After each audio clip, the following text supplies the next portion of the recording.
Emotional intelligence, جذباتی ذہانت، یہ مغرب کی ایجاد نہیں، یہ کافر کی دین نہیں، یہ قرآن و حدیث کی عطا ہے، اور رسول اللہ صلی اللہ علیہ وآلہ وسلم کی مکمل زندگی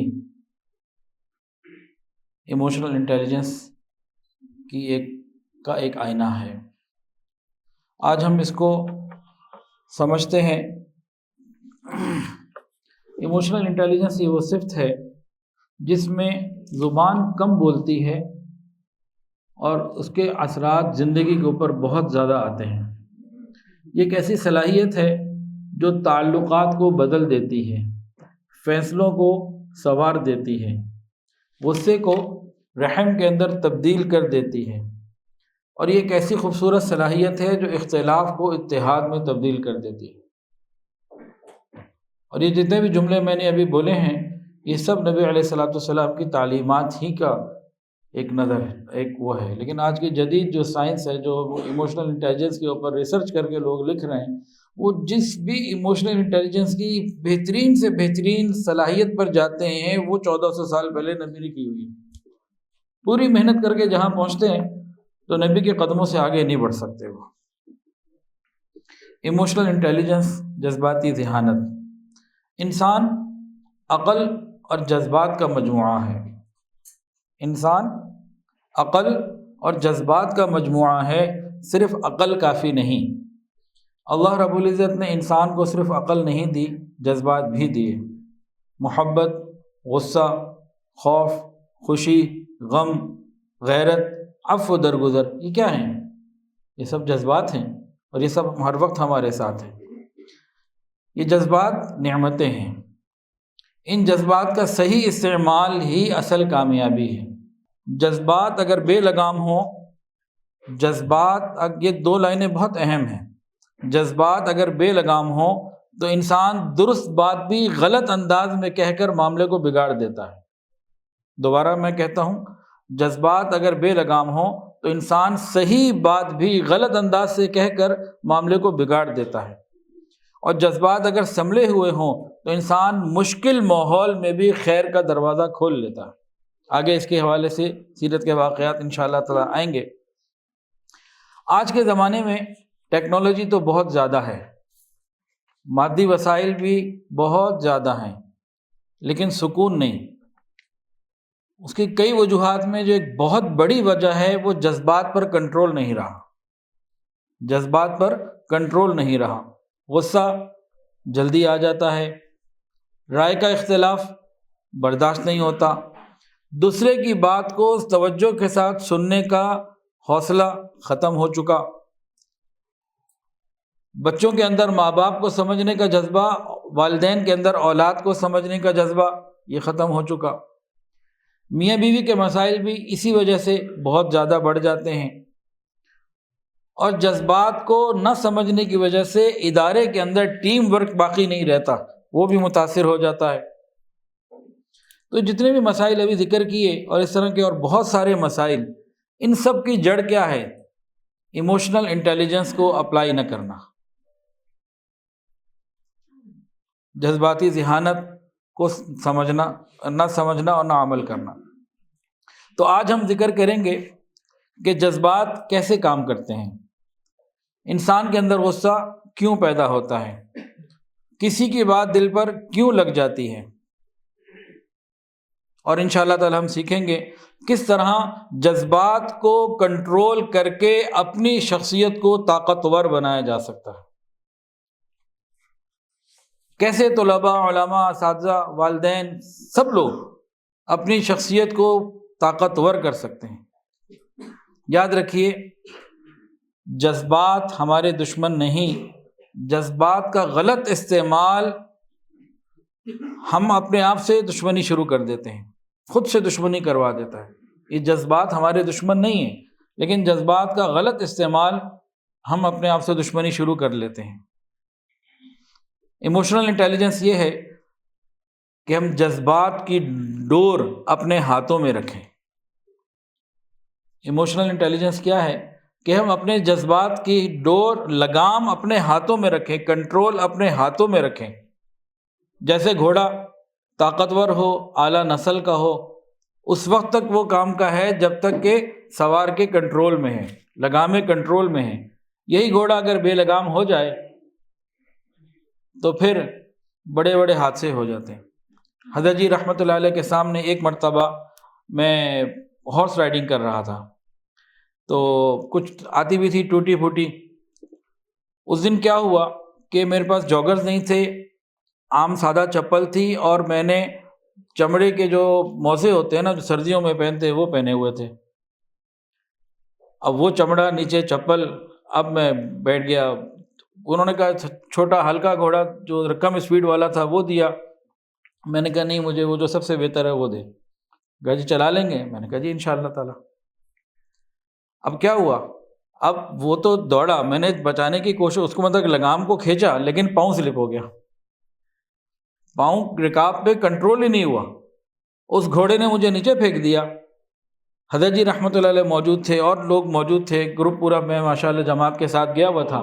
اسی وقت نیچے میں گرا، اللہ نے بچایا کہ گھوڑے کا پیر میرے سینے پہ نہیں آیا، پچھلا پیر سینے پہ آ جاتا تو وہیں دو ٹکڑے ہو سکتے تھے، اور بے ہوش ہو گیا۔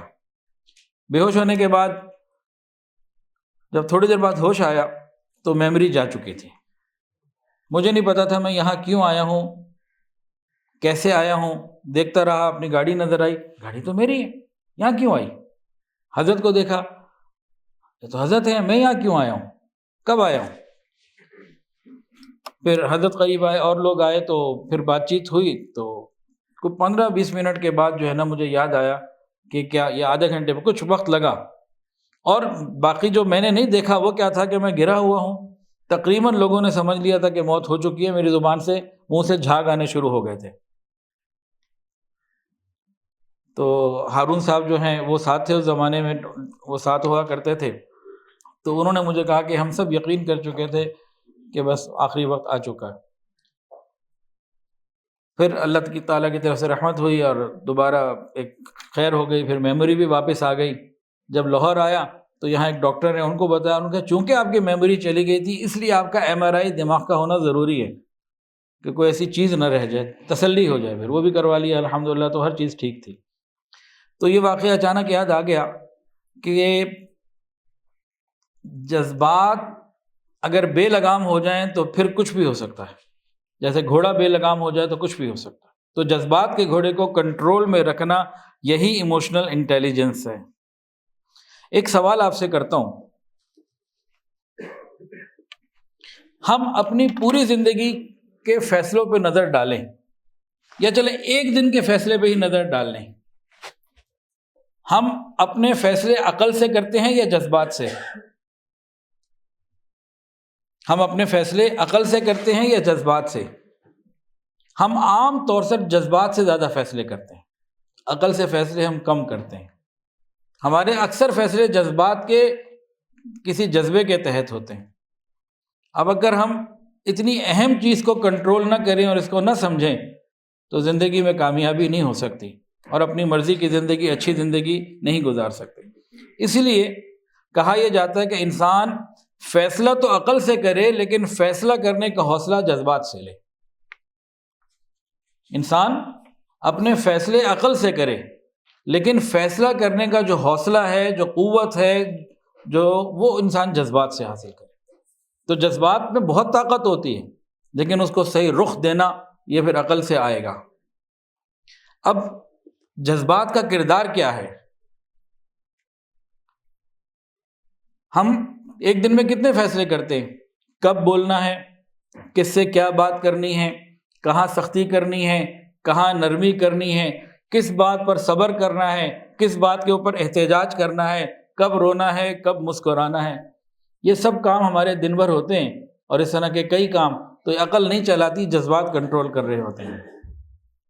تو جذبات ہمیں کنٹرول کریں نہیں، ہم نے اپنے جذبات کو کنٹرول کرنا ہے۔ جذبات کے روح میں بہہ جانے والا شخص ناکام زندگی گزارتا ہے۔ کبھی ایسا ہوتا ہے ایک چھوٹا سا جملہ ہماری زبان سے نکل جاتا ہے، سامنے والے کا دل ٹوٹ جاتا ہے، اور کبھی ایک نرم سا لفظ، ایک چھوٹا سا جملہ کسی دکھی کو تسلی دے دیتا ہے اور دل کو دوبارہ زندہ کر دیتا ہے۔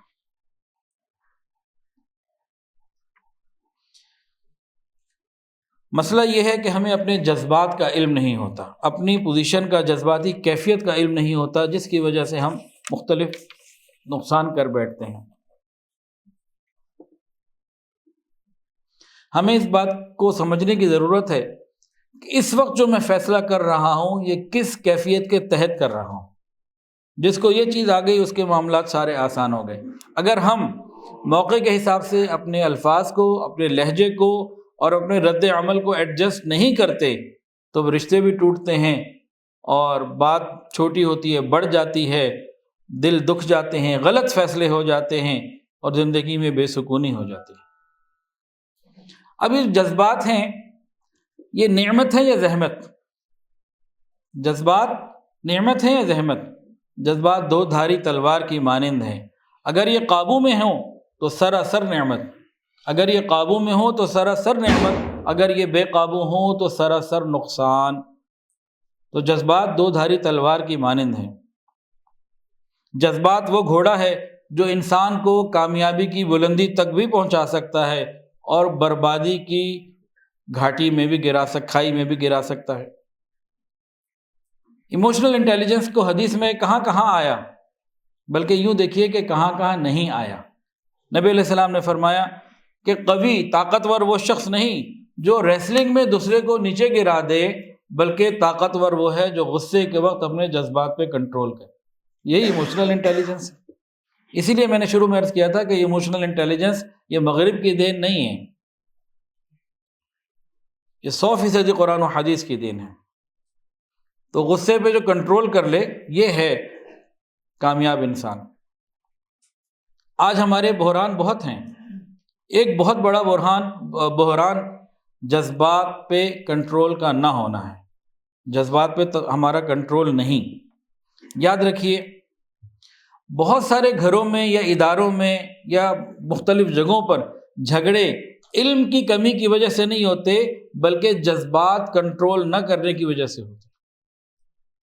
ہمارے بہت سارے اختلافات، بہت ساری لڑائیاں، بہت ساری پریشانیاں، اس کی بہت ساری وجوہات میں سے ایک بڑی وجہ کیا ہے جو اکثر جگہ نظر آئے گی؟ جذبات پر کنٹرول نہ ہونا۔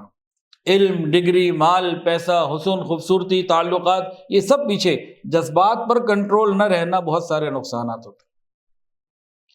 مدارس کے اندر علمی اختلافات سے اتنا نقصان نہ ہوا جتنا جذباتی طرز عمل سے نقصان ہوا۔ بہت سارے ادارے جذبات پر کنٹرول نہ ہونے کی وجہ سے ٹوٹے، تباہ ہوئے۔ تو یہ موضوع ہمارے معاشرے کی ضرورت ہے۔ یہ جذبات کا سفر شروع کہاں سے ہوتا ہے اور کہاں پہنچتا ہے، اس پہ بھی غور کیجیے۔ جذبات کا سفر کہاں سے شروع ہو کے کہاں پہنچ رہا ہے۔ جذبات کا ایک معمولی سا لمحہ دل میں پیدا ہوتا ہے، زبان تک آ جاتا ہے، لہجے سے باہر آتا ہے، پھر انسان کی زندگی کے فیصلے تبدیل ہو جاتے ہیں، زندگی کو بدل دیتا ہے۔ جذبات کا سفر کہاں سے شروع ہو کے کہاں ختم ہوتا ہے؟ یہ دل میں پیدا ہوتا ہے، زبان تک آتا ہے، لہجے کے ساتھ باہر نکلتا ہے، فیصلے میں تبدیل ہو کر ہماری زندگی کے رخ کو طے کر رہا ہوتا ہے کہ کدھر جانا ہے ہم نے۔ جذبات پہ کنٹرول، قرآن مجید نے کیا فرمایا؟ وَقُولُوا لِلنَّاسِ حُسْنًا، لوگوں کے ساتھ اچھے انداز سے بات کرو۔ یہی جذباتی تربیت ہے۔ ایموشنل انٹیلیجنس اور کیا ہے؟ یہی سب کچھ ہے۔ تو آسان الفاظ میں اگر ایموشنل انٹیلیجنس کو ہمیں سمجھنا ہو تو ایموشنل انٹیلیجنس وہ صلاحیت ہے کہ جس میں انسان اپنے جذبات کو پہچانے اور سمجھ لے۔ انسان اپنے جذبات کو پہچانے اور سمجھ لے، پھر انہیں کنٹرول کرے اور پھر ان جذبات کو صحیح جگہ استعمال کرے۔ تو یہ چند جملے ہیں جو آگے اب بتائے جائیں گے۔ ابھی تک تو ساری ایک تمہید چل رہی تھی۔ اب ایموشنل انٹیلیجنس ایک صلاحیت کا نام ہے۔ وہ صلاحیت کیا ہے کہ انسان اپنے جذبات کو پہچانے، ان کو سمجھے، سامنے والے کے جذبات کو پہچانے، ان کو سمجھے، پھر کنٹرول کرے اور پھر ان جذبات کو صحیح جگہ استعمال کرے۔ تو یہ انتہائی اہم ترین مضمون ہے جس کو توجہ کے ساتھ سمجھنے کی ضرورت ہے۔ اور صرف ایک دفعہ یہ بیان سن لینے سے، یہ اس ورکشاپ کو اٹینڈ کر لینے سے ہماری زندگی میں آ جائے گا؟ نہیں، اس کے لیے مستقل محنت کی ضرورت ہے۔ کسی اللہ والے کی صحبت میں بیٹھنا، اور آنا جانا رکھنا، یہ سب اس کے بغیر یہ ہو نہیں سکے گا۔ تو ایموشنل انٹیلیجنس 4 حصوں کے اوپر مشتمل ہے۔ پہلا، سیلف اویئرنیس، اپنے جذبات کو پہچاننا، 4 حصوں پر مشتمل ہے۔ پہلا کیا ہے؟ سیلف اویئرنیس، اپنے جذبات کو پہچاننا۔ یہ بنیادی قدم ہے ایموشنل انٹیلیجنس کا۔ کیا مطلب؟ میں اس وقت کیا محسوس کر رہا ہوں، میری فیلنگز کیا ہیں؟ اگر غصہ آ رہا ہے تو کیوں آ رہا ہے؟ What is the reason behind this anger? آخر کیوں مجھے یہ والا غصہ آ رہا ہے، اس کو سمجھنا۔ اگر میں اداس ہوں تو وائی، میں کیوں اداس ہوں، کیا وجہ ہے کہ میں اداس ہوں، اس ریزن کو تلاش کرنا۔ اگر میں بے چین ہوں، سکون نہیں ہے، آخر کیا وجہ ہے کہ میں بے چین ہوں، ریزن کو تلاش کرنا ہے۔ بہت ساری ریزن ہو سکتی ہیں، حسد کہیں ہو سکتا ہے، کہیں انانیت ہو سکتی ہے، کہیں غصہ ہو سکتا ہے، کچھ بھی ہو سکتا ہے۔ تو اپنی جذباتی پوزیشن کو سمجھنا کہ یہ والی پوزیشن ہے کیوں، سیلف اویئرنیس اس کے بغیر پوری نہیں ہوتی۔ اکثر لوگ یہی نہیں جانتے کہ اس وقت جو محسوس کر رہے ہیں جس کنڈیشن میں، اس کی ریزن کیا ہے۔ ریزن اگر خود تلاش کر لیں، تلاش کرنے سے مل جاتی ہے۔ جب پریکٹس کریں گے تو عادت ہو جائے گی، فوری طور پر ریزننگ ساتھ ساتھ آتی جائے گی۔ تو جب ہم اپنی جذباتی پوزیشن کی ریزن کو تلاش کر لیں گے تو ہم سمجھیں کہ ہم نے ایک بہت بڑا کام کر لیا۔ اصل کام ہی یہی ہے، آگے بھی چیزیں ہیں وہ بھی بہت اہم ہیں، لیکن یہ ایک بنیادی قدم ہے۔ اس بنیاد کے بعد ہی یہ سفر شروع ہوگا۔ مثلا شاگرد پہ غصہ آیا تو وجہ کیا ہے؟ شاگرد کی غلطی ہے، یا میرے مزاج کا کوئی معاملہ ہے، یا میرے ساتھ کوئی، میں بیوی سے لڑ کر آیا ہوں، یا کوئی اور ایسا معاملہ ہو گیا، یا کوئی میرے پاس فائنینشیل بوجھ ہے، کیا وجہ ہے اس کو جو میں نے مارا ہے، کیوں؟ یا کسی پہ سختی کی ہے تو کیوں؟ بعض دفعہ موڈ ہی خراب ہوتا ہے اپنا۔ اس ریزن کو تلاش کرنا کہ میرے اندر ابھی کون سا جذبہ چل رہا ہے، اس کو کیا کہتے ہیں؟ Self awareness. تو پہلا پوائنٹ کیا ہے ایموشنل انٹیلیجنس کا؟ Self awareness. سیلف اویئرنیس کا کیا مطلب؟ اپنے جذبات کو پہچاننا، اپنی موجودہ جذباتی پوزیشن کو سمجھنا، اس کی ریزن کو تلاش کرنا۔ ایک بات۔ نیکسٹ پوائنٹ، سیلف مینجمنٹ، جذبات کو کنٹرول کرنا۔ پہلا تھا اویئرنیس، یہ ہے مینجمنٹ، جذبات کو کنٹرول کرنا۔ جذبات کو پہچان لینا بنیادی قدم ضرور ہے، لیکن بہرحال آسان ہے، انہیں قابو میں کرنا یہ اصل کمال ہے۔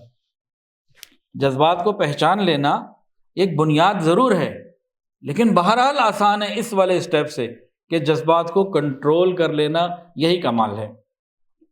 مثلا کنٹرول کرنے سے کیا مراد؟ غصہ آیا، جواب نہیں دینا، کسی کی بات بری لگی، فوری طور پر رد عمل نہیں دینا، سامنے والا سخت بولا، خاموشی اختیار کرنا، دل کے اندر سے کوئی جملہ نکلنے لگا، نکلتے نکلتے زبان کو روک لینا، ہونٹ کو بند کر لینا، یہ ہے مینجمنٹ۔ اور یہ حدیث میں آتی ہے، فرمایا دوبارہ وہی حدیث کہ مقابل وہ نہیں ہے جو ریسلنگ میں دوسرے کو نیچے گرا دے، پچھاڑ دے، طاقتور وہ نہیں ہے جو ریسلنگ میں دوسرے کو پچھاڑ دے، طاقتور وہ ہے جو غصے کے وقت اپنے غصے پہ کنٹرول رکھے۔ تو یہ والی طاقت ہمیں کوشش کرنی ہے، لینی ہے۔ اس کی عملی پریکٹس آگے آئے گی۔ ہم پہلے 2 اسٹیج پر ہم سب آ چکے ہیں۔ پہلی اسٹیج کیا تھی؟ سیلف اویئرنیس، کہ ہم اپنی پوزیشن کو سمجھیں۔ سیکنڈ اسٹیج کیا ہے؟ اس کو کنٹرول کرنا، مینجمنٹ پر آنا، اور اس کے طریقے انشاءاللہ بھی آئیں گے۔ تیسرا کیا ہے؟ یہ انتہائی اہم ہے، دوسرے کے جذبات کو سمجھنا، ایموشنل امپیتھی، دوسرے کے جذبات کو سمجھنا۔ اللہ اکبر کبیرہ، یہ وہ مقام ہے جہاں انسان سامنے والے کے دل میں اتر جاتا ہے، اس کے جذبات کیا ہیں۔ اپنے جذبات کو سمجھنا اس کے الگ فوائد ہیں، دوسرے کے جذبات کو سمجھنا اگلے کے دل میں اترنے کا راستہ ہے۔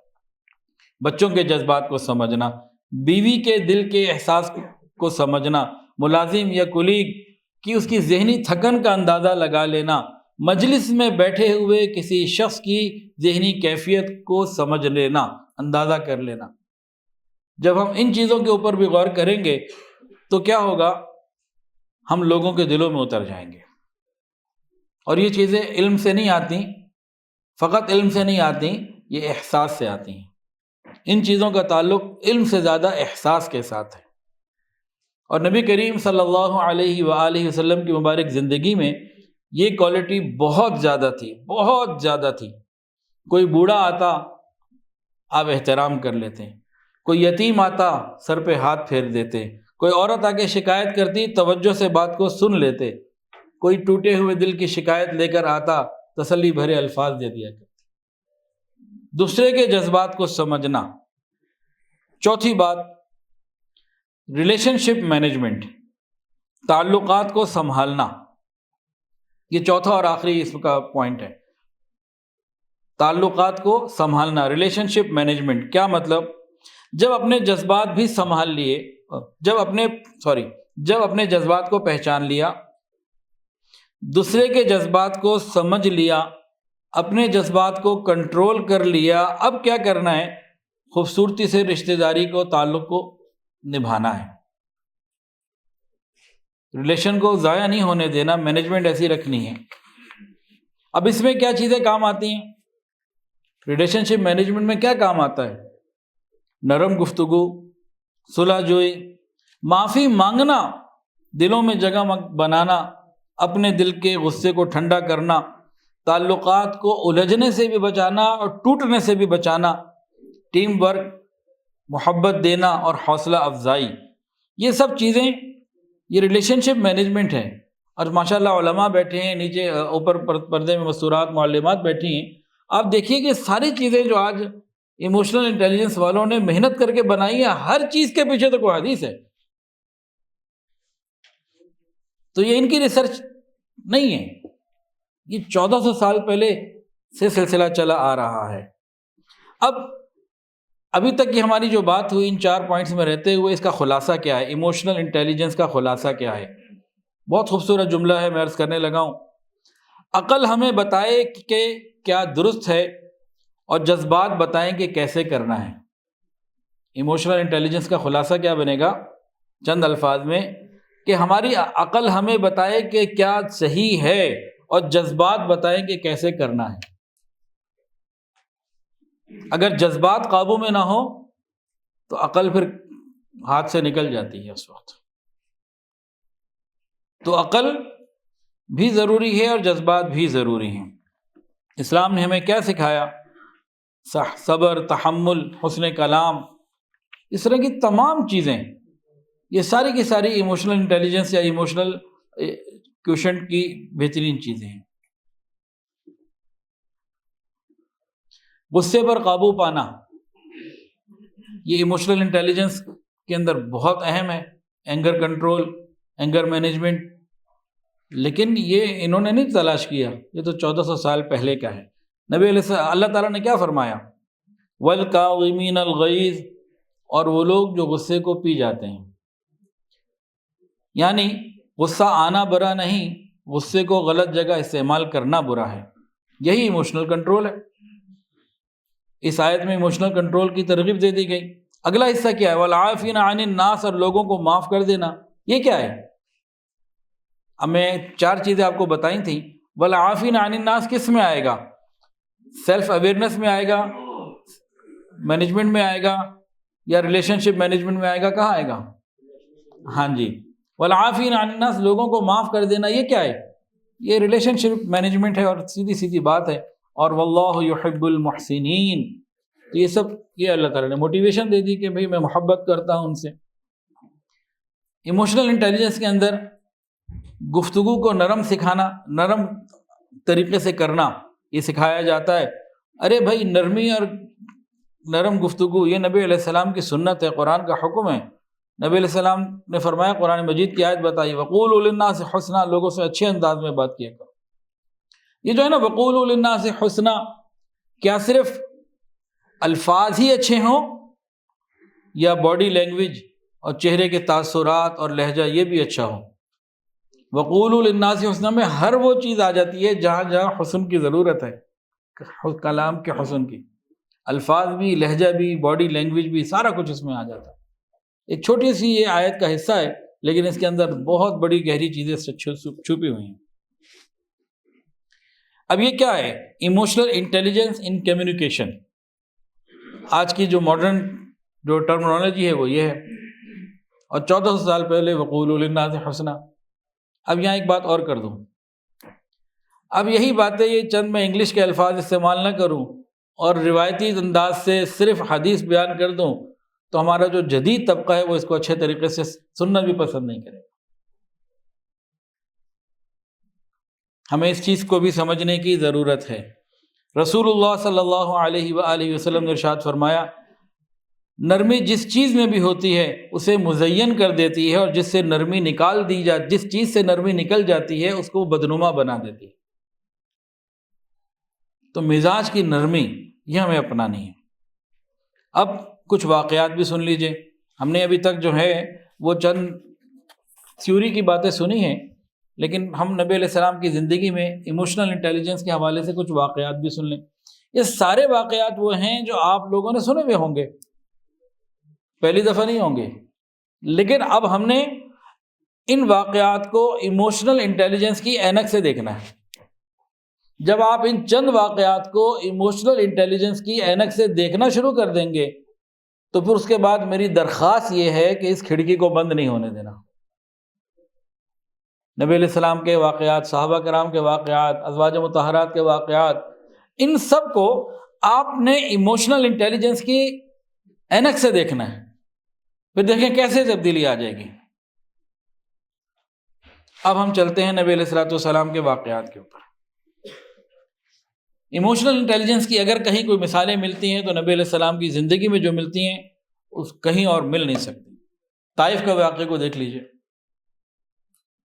پتھر مارے گئے، جسم لہو لہان ہے، اور مکمل اختیار دے دیا گیا کہ آپ ارشاد فرمائیے ابھی پہاڑوں کو ملا کے ان کو سب ملیا میٹ کر دیتے ہیں، بالکل ختم کر دیتے ہیں۔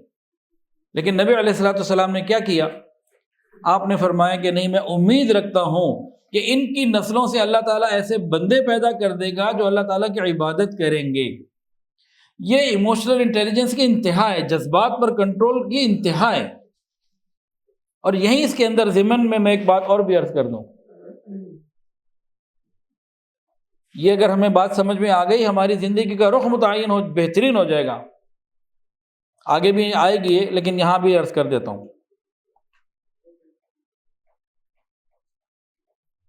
ہمارے عمل کی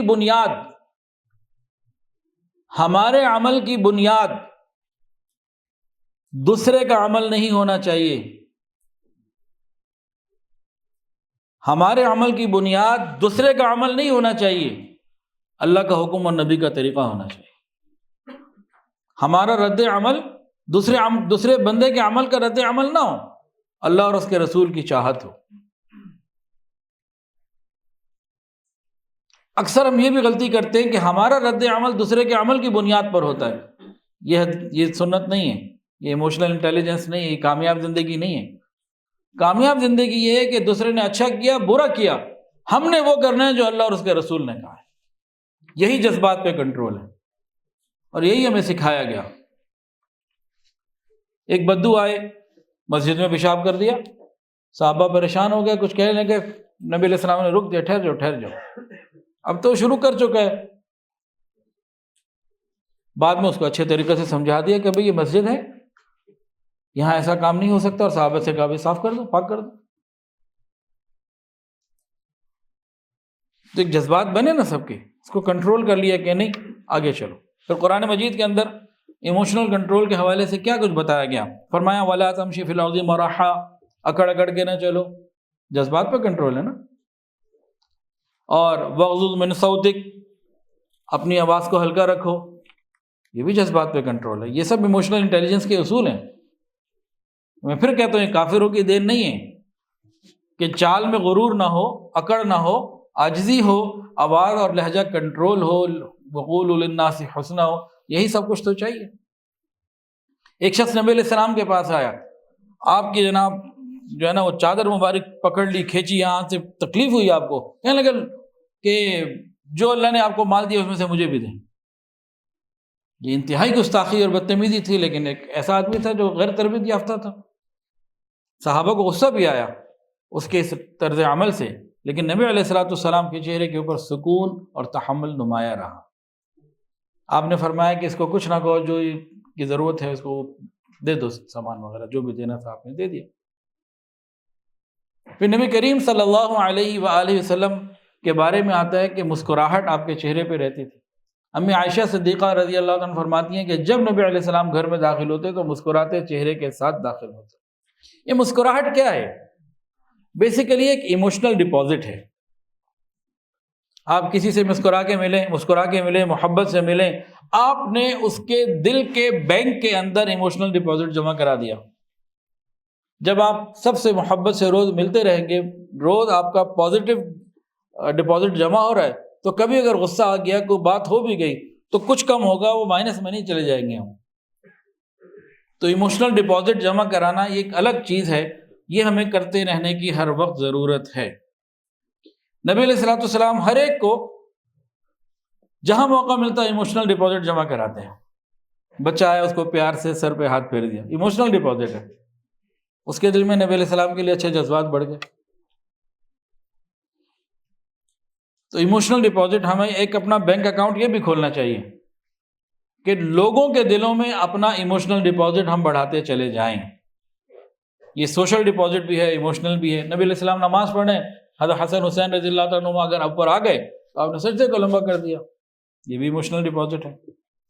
اب ذرا غور کریں،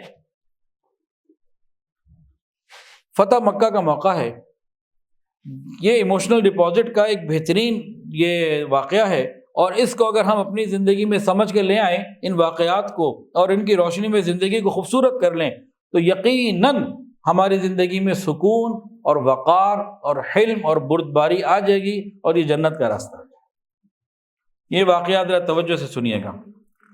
فتح مکہ کے بعد جناب نبی کریم صلی اللہ علیہ وآلہ وسلم نے سیدنا بلال رضی اللہ عنہ کو فرمایا کہ بلال جاؤ کعبے کی چھت پر چڑھ کے اللہ کی اذان دو۔ حضرت بلال کون ہیں؟ ایک غلام ہیں، حبشی ہیں، کوئی ان کی کوئی ایسا بڑا قبیلہ یا کوئی ایسی اکنامک پوزیشن نہیں ہے۔ اور دیکھنے والے کون ہیں؟ مکے کے بڑے بڑے سردار تھے اس وقت۔ انہوں نے نا کچھ کامنٹس لڑکھا دیے عجیب و غریب قسم کے، کہ اس سے پہلے تو مر جاتے یا کچھ ہو جاتا، بہت کچھ انہوں نے الٹا سیدھا کہا۔ اب حضرت بلال کے دل کو تکلیف پہنچی ہوگی کہ نہیں پہنچی ہوگی؟ نبی علیہ السلام نے کہا چڑھ کے بیت اللہ کی چھت پہ اذان دیجئے آپ۔ وہ چلے گئے، لوگوں نے جملے کسے، برا بلا کہا۔ اب ڈی موٹیویشن آئی ہوگی کہ نہیں؟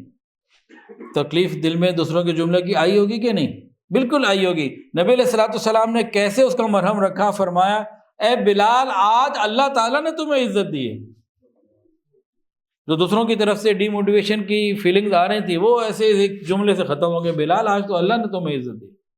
اللہ اکبر کبیرہ۔ یہ کیا ہے؟ یہ جذباتی طور پر عزت افزائی کا اعلیٰ ترین نمونہ ہے۔ جنگ بدر کے بعد جب قیدی لائے گئے تو فرمایا کہ ان کا خیال رکھو۔ صحابہ کرام نے ان کافر قیدیوں کا خیال کیسے رکھا کہ خود نہیں کھایا، ان کو کھلایا، اپنے سے بہتر ان کو کھلایا۔ یہ کیا تھا؟ یہ ان کے اندر بھی ایموشنل ڈپازٹ پیدا کرنا تھا، ایمان والوں سے محبت پیدا کرنے کے لیے۔ یہ سب جذبات کے کھیل ہیں۔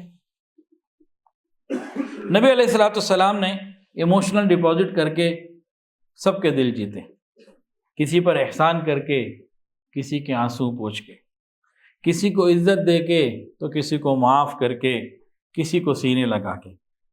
نبی علیہ السلام نے کیا فرمایا؟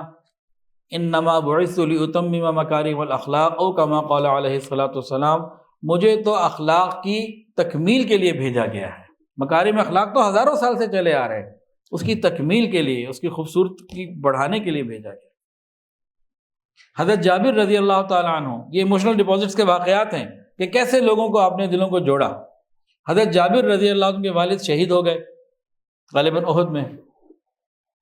اب جس کے والد شہید ہوں تو غمگین تو وہ ہوگا، نبی علیہ الصلوۃ والسلام سے جب ان کی ملاقات ہوئی، دیکھا کہ بہت غمگین ہے، نبی علیہ السلام نے کیا فرمایا، جابر کیا میں تمہیں خوشخبری نہ دے دوں کہ تمہارے والد سے اللہ تعالیٰ نے بالمشافہ فیس ٹو فیس 1-to-1 ملاقات کی ہے؟ وہ جو غم تھا وہ اس رحمت میں بدل گیا کہ اللہ نے آگے اور بہتر جگہ پہ بھیج دیا۔ یہ کیا تھا؟ یہ ایموشنل ڈپازٹ۔ ایموشنل ڈپازٹ کیا ہے؟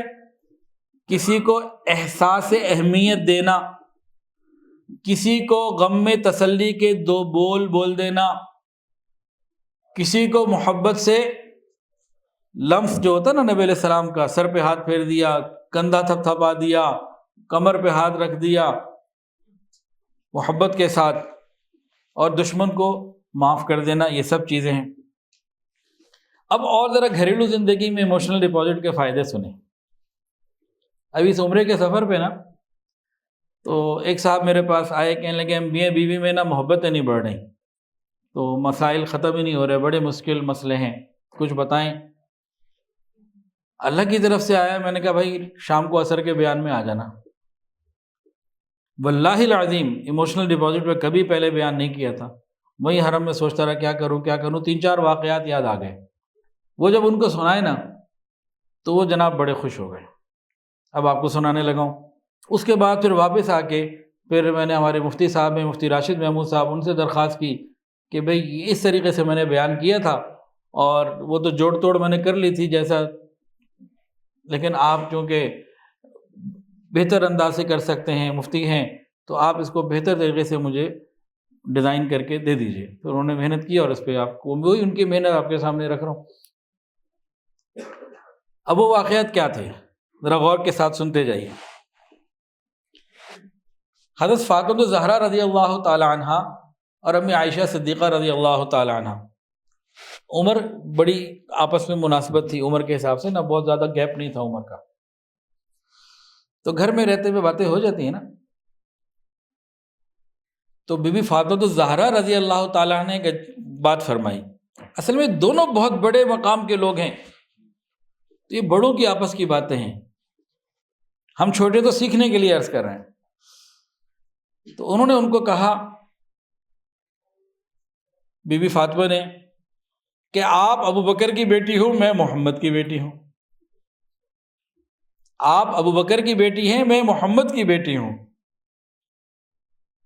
اب امی عائشہ نے جب یہ بات سنی تو پھر دل میں کچھ آیا تو ہوگا نا، یہ بات سن کے، اور حقیقت بیان کی، انہوں نے غلط بات تو نہیں کی۔ اب امی عائشہ صدیقہ رضی اللہ تعالیٰ عنہ اس بات کو لے کے کہاں پہنچی؟ اپنے محبوب کے پاس پہنچی۔ بیوی کا شوہر سے ایسا تعلق ہونا کہ کہیں کوئی بات ہو وہ شوہر کے پاس آئے۔ نبی علیہ السلام نے اس مسئلے کو کیسے کنٹرول کیا؟ آپ لوگ جان گئے ہوں گے، یاد ہوگا آپ کو۔ نبی علیہ السلام نے فرمایا کہ عائشہ، جنت میں فاطمہ علی کے ساتھ ہوگی تو محمد کے ساتھ ہوگی، جنت میں فاطمہ علی کے ساتھ ہوں گی اور تو محمد کے ساتھ ہوگی۔ وہ جو بھی کیفیت تھی، ایسے جناب ماحول خوبصورت ہو گیا۔ یہ کیا ہے؟ یہ تسلی ہے، یہ دل کے اوپر مرہم کا رکھنا ہے، یہ ایموشنل انٹیلیجنس ہے کہ ایک محبت بھرے جملے سے اعتماد بحال ہو گیا، عزت جو ہے وہ توازن قائم ہو گیا۔ اللہ اکبر کبیرہ۔ لوگ نبی علیہ السلام سے پوچھتے تھے کہ آپ کو سب سے زیادہ محبت کس سے ہے؟ آقا فرماتے، لوگوں میں مجھے سب سے زیادہ محبوب عائشہ ہے۔ پوچھے کہ نہیں مردوں سے مراد ہے؟ مردوں میں کہا ابو ہاں، اس کے والد، ابو بکر نہیں کہا، ابو ہاں عائشہ کے والد، نسبت وہاں سے لی۔ اب یہ کیا ہے؟ دیکھیں، ہر بیوی اس قسم کا جذباتی تحفظ اپنے مرد سے چاہتی ہے۔ خاوند کو پیغام دے دیا گیا نا، اپنے عمل سے نبی علیہ السلام نے کیا پیغام دیا؟ اگر خاوند اپنی بیوی کو اس طریقے سے ایک تحفظ دے دے، ایموشنل پروٹیکشن دے دے، زندگی خوبصورت ہو جاتی ہے۔ اچھا جی، ایموشنل انٹیلیجنس کو سامنے رکھتے ہوئے اور حالات کو خود خوبصورت بنانے کے لیے اس واقعے کو دیکھیے، یہ بھی کمال کا واقعہ ہے، سب کمال کے واقعات ہیں۔ نبی علیہ الصلوۃ والسلام کی ایک اہلیہ، ہماری ماں ام المؤمنین سیدہ صفیہ رضی اللہ تعالیٰ عنہ تھیں۔ ان کا پس منظر کیا تھا، بیک گراؤنڈ کیا تھا بتائیں؟ قریش کی تھیں، یہود سے تھیں؟ یہود سے تھی نا.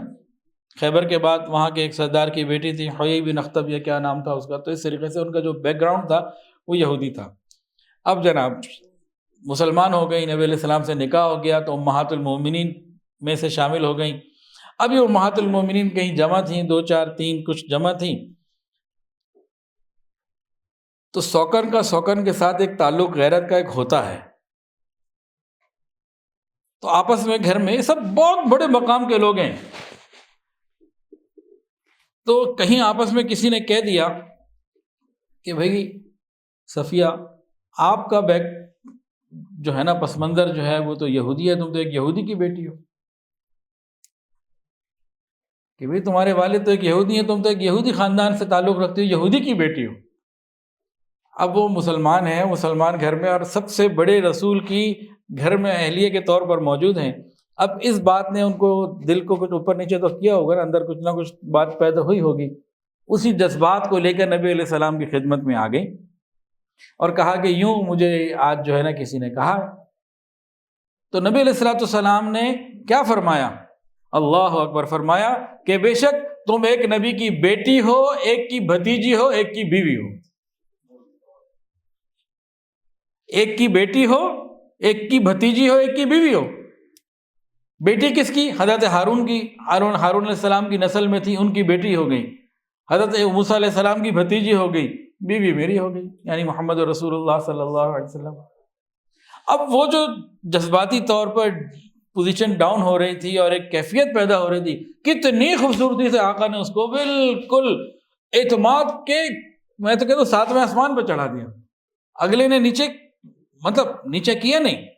یہ سب سیکھنے کے لیے نا کہ باتوں میں ایک ایسی بات، اور وہ حقیقت بھی تھی، وہ جھوٹ بھی نہیں تھا. واقعتاً وہ یہودی خاندان سے تعلق رکھتی تھیں، لیکن اب ان کو وہ سمجھ میں نہیں آ رہا تھا کہ مجھے اس والے منظر کا کوئی حوالہ بھی دے، کہ اس کو میں نے چھوڑ دیا، لیکن حوالہ کہیں سے آ گیا.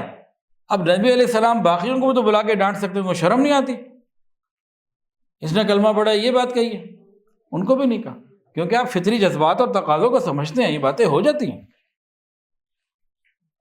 آپ نے وہاں جا کے بھی ان کی کلاس نہیں لی باقیوں کی، یہ تم نے کیا کہا، یہ کلمہ اس نے پڑھا، انہوں نے اس لیے پڑھا کہ یہ کہو.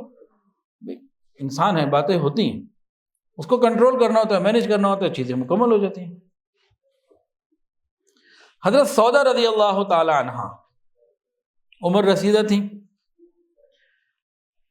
کچھ ایسا موقع ہوا کہ انہوں نے نبی علیہ السلام سے یہ عرض کر دیا، یا رسول اللہ میں اپنی باری عائشہ کو دیتی ہوں، آپ مجھے اپنے نکاح میں باقی رکھیں.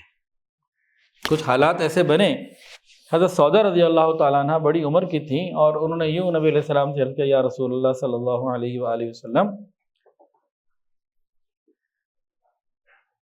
میں اپنی باری جو ہے نا عائشہ کو دیتی ہوں، بس آپ سے درخواست یہ ہے کہ مجھے اپنی زوجیت میں نکاح میں باقی رکھیں.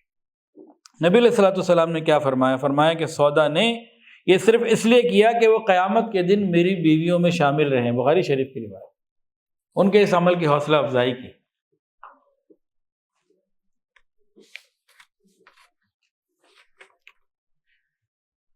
اب واقعات تو بہت ہیں، اگر ہم واقعات پہ جائیں تو 4 تو پہلے ہی بچ جائیں گے، واقعات بعد میں پورے ہوں گے. تو ہم آگے اب تھوڑا سا اس کو واقعات سے آگے بڑھتے ہیں. لیکن ان واقعات میں ہمیں بہت کچھ سمجھ میں آیا ہوگا، اور اس طرح کے بہت سارے واقعات کو جب ہم ایموشنل انٹیلیجنس کی عینک سے دیکھیں گے، اس نظر سے دیکھیں گے، تو ہماری زندگی میں بہت سارے رخ تبدیل ہوں گے. اور آپ میں سے جو لوگ بیانات کرنے والے لوگ ہیں، مختلف جگہوں پہ بیان کرتے ہیں، معلمات بیان کرتی ہیں، تو وہ بھی اس رخ کو اپنائیں. اور روایتی چیزیں اب لوگ نہیں سننا چاہتے، بہتر کرنے کی کوشش کریں، آہستہ آہستہ ہو جائے گا. ایک راستہ ہم لے فکر کریں، چیزیں بہتر ہوتی چلی جائیں گی. میرے اندر خود بے شمار بہتری کی ضرورت ہے، تو خود میں سیکھ رہا ہوں بھی الحمدللہ. تو بہرحال ان ساری باتوں سے یہ پتہ لگا کہ ایموشنل انٹیلیجنس مغرب کی دین نہیں، یہ مدینہ کی دین ہے، یہ مدینہ سے آیا ہے. ایموشنل انٹیلیجنس کا میدان کہاں پر ہے؟ یہ میدان جنگ نہیں، یہ زندگی کا میدان ہے، جن سے ہم ملتے ہیں، رہتے ہیں۔ اب اس کو اگر ہم دیکھیں تو انسان کے جذبات گھر میں آتے ہیں، وہاں پہ ٹوٹتے ہیں، دفتر میں ٹوٹتے ہیں۔ سب سے زیادہ غلط فہمیاں اداروں میں بڑھتی ہیں، گھروں میں، جوائنٹ فیملی سسٹم میں تو بہت زیادہ بڑھتی ہیں۔ تو بھائی گھر جو ہے محبت سے بنتا ہے اور جذبات سے بگڑتا ہے۔ گھر محبت سے بنتا ہے، جذبات سے بگڑتا ہے۔ مسئلہ ہمیشہ واقعہ نہیں ہوتا، مسئلہ رد عمل ہوتا ہے۔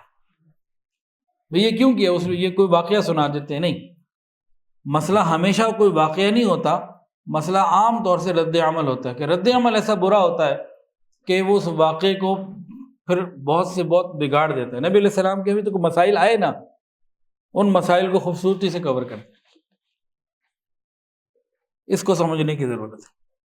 میاں بیوی کے درمیان EQ کی کتنی ضرورت ہے، ایموشنل انٹیلیجنس کی، ایموشنل کوشنٹ کی۔ ایک سخت لفظ کئی دن کے سکون کو ختم کر دیتا ہے۔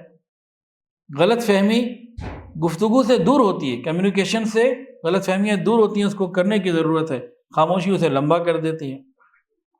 نبی علیہ السلام نے فرمایا تم میں سب سے بہتر وہ ہے جو اپنے گھر والوں کے ساتھ بہتر۔ حضرت جی رحمۃ اللہ علیہ فرمایا کرتے تھے کہ خاوند کی ذمہ داری ہے کہ اپنی شخصیت کے وقار کے ساتھ اپنے گھر والوں کے دل میں جگہ بنائے۔ حضرت جی رحمۃ اللہ علیہ فرمایا کرتے تھے کہ خاوند کی ذمہ داری ہے کہ اپنی شخصیت کے وقار کے ساتھ اپنے گھر والوں کے دل میں جگہ بنائے، اور وہ کہیں تنہائی، وہ کہیں پہ الگ ہو، عورتوں کے مجمع میں بیٹھی ہو اور خاوند کا کوئی پریشر نہ ہو، دل کی خوشی سے کہہ رہی ہو کہ میرا خاوند مجھے پسند ہے اور میرے لیے اچھا ہے، میں اس سے خوش ہوں اور وہ مجھ سے خوش ہے۔ یہ مرد کی ذمہ داری ہے، بیسیکلی عورت کی نہیں ہے۔ بچوں کے ساتھ معاملات میں بچے کی بات پوری سننا، اصلاح نرم لہجے میں کرنا، مشورے کو حکم کا درجہ نہ دینا، مشورے کو مشورے کا درجہ دینا۔ اسی طرح کمپیریزن نہیں کرنا چاہیے اولاد میں۔ یاد رکھیے ہر بچے کا دل الگ زبان رکھتا ہے، ہر بچے کا دل الگ زبان رکھتا ہے، اس کو سمجھنے کے لیے ایموشنل انٹیلیجنس کی بڑی ضرورت ہے۔ اب مختلف اداروں میں کام کرنے والے ماشاءاللہ موجود ہیں، الکحف کے لوگ بھی الحمدللہ موجود ہیں۔ اب آپ کو ترقی کا ایک وہ بتاتا ہوں، اداروں میں ترقی کرنے کا ایک جو سروے ہے نا، تو سروے کے مطابق دنیا کے 85% پروفیشنلز کی ترقی ان کے علم کی وجہ سے نہیں ہوتی، رویے کی وجہ سے ہوتی ہے۔ یہ میں دوبارہ جملہ آپ کو سناتا ہوں اور اس کے بعد وہ رویے بتاتا ہوں، پھر آپ بتائیے گا کہ یہ جو سروے کیا ہے یہ انٹرنیٹ سے لیا گیا ہے، ٹھیک ہے یا غلط ہے، ہماری کیا رائے ہے وہ بعد میں پوچھوں گا۔ سروے یہ کہتا ہے کہ دنیا کے اندر 85% سے زیادہ لوگوں کی ترقی، پروفیشنلز کی ترقی جو ہے وہ ان کے علم یا ڈگری کی وجہ سے نہیں ہوتی، ان کے بیہیویئر کی وجہ سے ہوتی ہے، رویے کی وجہ سے ہوتی ہے۔ اب وہ کون سے رویے ہیں؟ ان میں سے چند: وہ دوسرے کی بات کو سن سکتا ہو، غصے پہ کنٹرول کر سکتا ہو، ٹیم میں اختلاف کو تحمل کے ساتھ برداشت کر سکتا ہو، کنٹرول لہجے میں اپنی بات کر سکتا ہو، چیلنج کے وقت پرسکون رہ سکتا ہو۔ یہ چند باتیں، اس میں باقی آپ خود جوڑ لیجیے گا کہ جس بندے کے اندر یہ صفات ہوتی ہیں یہ آگے ترقی کے راستے بڑھا رہا ہوتا ہے۔ ایک ادارے میں 4 آدمی ہیں، چاروں کی ڈگری ایک جیسی ہے، ان کسی ایک میں ساری چیزیں موجود ہیں اور 3 میں نہیں ہے، تو ترقی کون کرے گا؟ ڈگری یا رویہ؟ تو یہ سروے ٹھیک ہوا کہ اگلے کی بات سن سکتا ہو، غصے پہ کنٹرول کر سکتا ہو، اختلافی چیزوں کو سمجھ سکتا ہو، سنبھال سکتا ہو، کنٹرول لہجے میں بات کر سکتا ہو، چیلنج کے وقت پرسکون رہ سکتا ہو۔ سروے میں بتایا گیا کہ بدترین ملازم کون ہوتا ہے؟ جو غصہ، انا، حسد اور مقابلے کو دل میں رکھے۔ بدترین ملازم کون ہوتا ہے؟ جو غصے کو، انا کو، حسد کو اور مقابلہ بازی کو ہر وقت ذہن میں رکھے۔ اور بہترین کون ہے؟ یہ بہترین ملازم کون ہوتا ہے، بہترین منتظم کون ہوتا ہے، بہترین مینیجر کون ہوتا ہے، بہترین کام کو سے لے کے چلنے والا یہ کون ہوتا ہے؟ جو مشکل حالات میں بھی کریکٹر سے فیصلہ کرے، موڈ سے فیصلہ نہ کرے۔ بہترین خاوند، بہترین انسان جو بھی دے دیجیے، جو آدمی کردار کے ذریعے فیصلہ کرے گا یہ بہترین ہے، جو موڈ سے فیصلہ کرے گا یہ تو پھر بدترین ہے۔ جب کوئی ایک آرگنائزیشن ہوتی ہے، کوئی ادارہ ہوتا ہے، کوئی اس طرح سے جب لوگ ہوتے ہیں، اس میں کیا ہوتا ہے، مختلف مزاج کے لوگ ہوتے ہیں، مختلف ذہن ہوتے ہیں، ترجیحات بھی مختلف ہوتی ہیں۔ کئی مرتبہ سب اپنی اپنی جگہ مختلف رائے دے رہے ہوتے ہیں، زاویے ان کے مختلف ہوتے ہیں، لیکن اخلاص سب کا ہوتا ہے۔ یہ ضروری نہیں ہے کہ جو میری رائے کے خلاف دے رہا ہے اپنی رائے وہ مخلص نہیں ہے ادارے سے، یہ بالکل ضروری نہیں ہے۔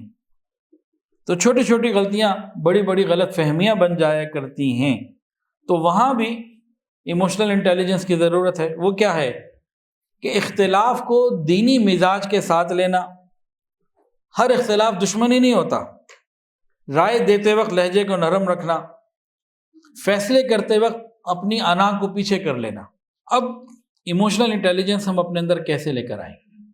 اس کے لیے 7 پوائنٹس ہیں کہ ایک ایک کو ہم پڑھتے جائیں، سمجھتے جائیں اور اس کی پریکٹیکلی کوشش کرتے جائیں تو ہمارے اندر بھی انشاءاللہ تعالیٰ آ جائے گی۔ سب سے پہلے تو ان 7 پوائنٹس پہ جانے سے پہلے تو ہم نیت اور ارادہ کریں کہ یہ ہمیں چاہیے، یہ نبی علیہ السلام کی سنت ہے، اور اس کے لیے ہم دعا بھی مانگیں۔ اب ایک ایک کے ہم کرتے جاتے ہیں، میں کوشش کروں گا کہ 3-4 منٹ میں ایک کو کر کے پھر آگے بڑھوں۔ آج کل جو ریسرچ ہے انہوں نے یہ کہا کہ ایموشنل انٹیلیجنس کو اپنے اندر بنانے یا بڑھانے کے لیے، پیدا کرنے کے لیے، موجود کو بڑھانے کے لیے 7 پوائنٹس ہیں۔ پہلا وہ کہتے ہیں جی خاموش رہنے کی پریکٹس، خاموشی کی مشق۔ جذبات پر سب سے پہلا کنٹرول خاموشی کی مشق ہے، اور یہ ایموشنل کوشن کا دروازہ ہے، یہاں سے داخل ہونا ہے۔ ضرورت سے زیادہ بولنا، جلدی میں بولنا اور غصے میں بولنا، ان 3 چیزوں کو ہمیں آہستہ آہستہ ختم کرنا ہے۔ ضرورت سے زیادہ بولنا، جلدی میں بولنا، غصے میں بولنا، بغیر سوچے سمجھے بولنا، یہ سب پہ ہمیں کنٹرول کرنا ہوگا۔ اس پر ہم فکر کریں گے، آہستہ آہستہ ایک ایک دن کر کے بہتر ہوتے جائیں گے۔ اب یہ تو جدید ریسرچ نے بتایا، نبی علیہ السلام نے 14 سال پہلے کیا بتایا، یہ ساری چیزیں آپ نے بتائی ہوئی ہیں، لیکن ایک جو زبردست سٹیٹمنٹ ہے نا، فرمایا جو اللہ پر اور آخرت پر ایمان رکھتا ہے اسے چاہیے کہ خیر کی بات کرے ورنہ خاموش رہے، وہ نہ بولے۔ تو یہ خاموش رہنا بھی اوپر سے آ رہا ہے، یہ مدینہ سے اس کی لائنیں لگی ہیں۔ اچھا، خاموش رہنا ضروری کیوں ہے؟ خاموشی کو ایموشنل انٹیلیجنس کا دروازہ کیوں بنایا گیا، کیوں ضروری ہے؟ لکھا ہے انہوں نے کہ جذبات کو ٹھہر جانے کا موقع مل جاتا ہے، سوچ اور ویژن کلیئر ہو جاتا ہے، اور رد عمل کے بجائے درست رد عمل کا تعین ہو جاتا ہے، اور انسان غصے کی اور اشتعال کی کیفیت سے باہر آ جاتا ہے۔ اب روزانہ ہم 5-10 منٹ کو ایسے رکھیں کہ ہم نے خاموش رہنا ہے، خاموش رہنے کی مشق کریں کہ بھئی یہ میں نے 10 منٹ ہے، یہ میری خاموشی کے، میں نے کچھ نہیں بولنا۔ تو آہستہ آہستہ یہ عادت بنے گی۔ اچھا جی، اسی پوائنٹ کے اندر دوسرا پوائنٹ غصے کی مینجمنٹ۔ پہلا پوائنٹ تھا خاموش رہنا، اور دوسرا ہے اینگر مینجمنٹ، غصے کی مینجمنٹ۔ دل کی آگ پر پانی ڈالنا، دل کی آگ پہ پانی ڈالنا، نبی علیہ السلام نے اس کے بارے میں ہمیں ہدایت دے دی ہیں۔ ایک تو فرمایا کہ پوزیشن کو بدل لینا، انسان کھڑا ہو تو بیٹھ جائے، بیٹھا ہو تو لیٹ جائے، اپنی پوزیشن کو بدل دینا۔ اب اس میں کیا نفسیاتی چیز ہے، انسان جب کھڑا ہوا ہے نا تو سامنے والے کو مکہ مار سکتا ہے، قریب ہے، کھڑا ہوا بیٹھ جائے گا تو ریئیکشن کی پوزیشن سے دور ہو گیا۔ ایک انسان بیٹھا ہوا، غصہ آیا، اب یہ کھڑے ہو کے کچھ کر سکتا ہے، اس کو لیٹ جاؤ تاکہ تم ریئیکشن کی پوزیشن سے اور پیچھے آ جاؤ، نیچے آ جاؤ۔ وضو کرنا، غصہ شیطان سے، اور شیطان آگ سے، اور آگ پانی بجھاتا ہے۔ خاموشی اختیار کرنا غصے کی حالت میں، جگہ کو تبدیل کرنا، اس کی پریکٹس کیسے کرنی ہے؟ ایک مشق ہے اس میں ذہنی. جب ہمیں غصہ آئے تو اپنے آپ سے ایک سوال کریں، جب ہمیں غصہ آئے تو اپنے آپ سے ایک سوال کریں کہ میں اس وقت جو فیصلہ کر رہا ہوں عقل سے کر رہا ہوں یا جذبات سے. غصے کی حالت میں ہم اپنے آپ سے ایک سوال کریں، تھوڑا روکیں، اپنے آپ کو روک لیں، ایک سوال کر لیں، اس وقت جو میں فیصلہ کر رہا ہوں یہ غصے کی کیفیت میں، جذبات کی کیفیت میں کر رہا ہوں یا عقل سے کر رہا ہوں. صرف یہ سوچ لینا، چند لمحات رک جانا ہماری زندگی کی بہت ساری چیزوں کو بہتر کر دے گا. تو دو چیزیں ہو گئیں، ایک خاموش رہنا اور دوسرا غصے پہ کنٹرول کرنا. ابھی غصے پہ کنٹرول کرنے کے والے سے اور بہت ساری باتیں ہو سکتی ہیں، میں اس کو خلاصے میں جا رہا ہوں. الحمدللہ میں نے بھی کئی جمعے پڑھائے تھے تو غصے پہ کنٹرول کے حوالے سے بھی بڑی تفصیل تھی. اور یہ جو حدیث آئی ہے نا، نبی علیہ السلام نے فرمایا غصہ شیطان کی طرف سے ہے، شیطان آگ سے ہے، آگ پانی کو بجھاتا ہے، کہ پوری بات کو بڑا نفسیاتی انداز میں سمجھایا. ہم جب کسی کو کوئی آرڈر دیتے ہیں تو سمجھانے کی بجائے صرف ڈائریکٹ آرڈر دے رہے ہوتے ہیں. اگر ہم اس کی پوری ڈیٹیل بھی بتا دیں کہ یہ آرڈر میں اس لیے دے رہا ہوں تو بہت سارے مسئلے حل ہو جائیں. تیسری چیز کیا ہے جی؟ بڑا مشکل ہے جی، ناممکن، دوسرے کی بات کو مکمل سننا. اس کو کہتے ہیں understanding before responding. Understanding before responding, دوسرے کی بات کو مکمل سننا. یہ ناممکن ہے جی ہمارے لیے تو، کہ کوئی چھوٹا بڑے کی بات کو، کوئی بڑا چھوٹے کی بات سن لے، کوئی خاوند بیوی کی بات کو سن لے. دوسرے کی بات کو مکمل سننا یہ ہمارے معاشرے سے تو فارغ ہو چکا ہے، بالکل بھی نہیں ہے، الا ماشاءاللہ بہت کم ہے. ہم الحمدللہ دین کی نسبت رکھنے والے ہیں. نبی علیہ السلام کے واقعات کو ذرا غور کریں کہ آپ آنے والے کو کیسے پرسنل توجہ دیا کرتے تھے. آئی ٹو آئی کانٹیکٹ ہوتا، پوری باڈی آپ کی اس کی طرف متوجہ ہوتی، بات چیت کے درمیان آپ اس کی بعض ہاتھ بھی ہلا رہے ہوتے، کبھی سر ہلاتے، بھی میں دیکھ رہا ہوں. اگلا محسوس کرتا کہ آپ مجھے پوری توجہ دے رہے ہیں، فل اٹینشن میری طرف. دوسرے کی بات کو مکمل سننا، یہ بھی ایک سروے ہے کہ دنیا کے 90% جھگڑوں کی وجہ یہ نہیں ہے کہ لوگ غلط بولتے ہیں، اصل وجہ یہ ہے کہ لوگ دوسرے کی بات کو صحیح سنتے ہی نہیں. جب یہ میں نے پڑھا نا اور اپنے اوپر میں نے اس کو اپلائی کیا تو سب سے زیادہ مریض تو اس کا میں خود ہوں، دوسرے کی بات کو سنتا ہی نہیں. تو مجھے اپنے اندر سب سے زیادہ ایک کمی محسوس ہوئی.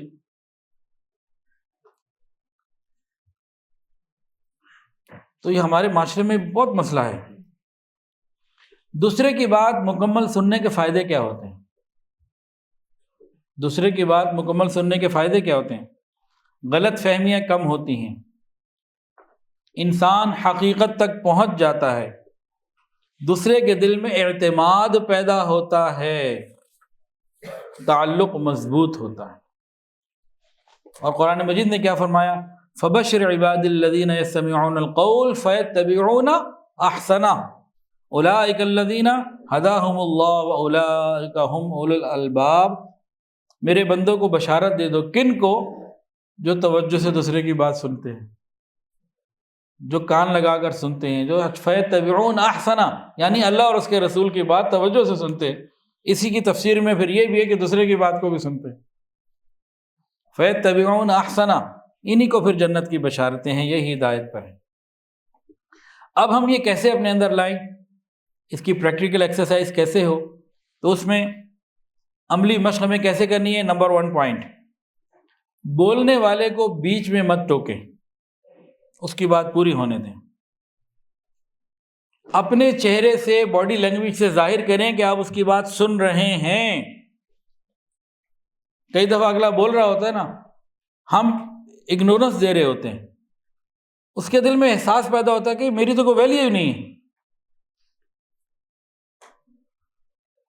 جب آپ اگلے کی بات کو پورا توجہ سے سن لیں اور اس کو یہ احساس دے دیں کہ آپ اس کی طرف متوجہ ہیں، آدھا معاملہ اس کا وہیں حل ہو جاتا ہے. کہ چلو جی میں گیا تھا باس کے پاس، بڑے کے پاس، باپ کے پاس، فلاں کے پاس، اس نے میرا مسئلہ سن لیا، بہت سارے مسئلے تو وہیں حل ہو جاتے، وہ غبار نکل جاتا۔ تو اس کی پریکٹیکل مقصد کیا ہے کہ بولنے والے کو بیچ میں مت ٹوکیں، چہرے سے ظاہر کریں کہ آپ سن رہے ہیں۔ اور تیسری بات بہت امپورٹنٹ ہے، اپنا جواب ذہن میں بنانے سے پہلے اس کی بات پوری سن لیں۔ ہم کیا کرتے ہیں، میں نے اپنے اوپر اس کو دیکھا نا، جب یہ میں نے پڑھا اس کو،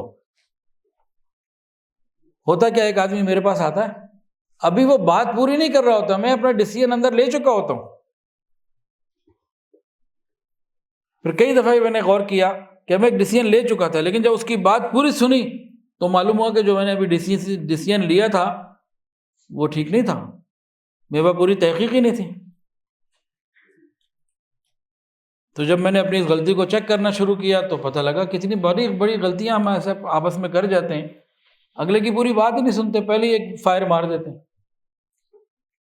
تو یہ ایک بہت امپورٹنٹ چیز ہے جی، یہ عادت جو ہے نا، یہ ایموشنل کوشنٹ کی بنیاد ہے۔ اچھا جی، 3 باتیں ہو گئی جی، کون سی 3 باتیں؟ خاموش رہنا ایک تھا، دوسرا کیا تھا؟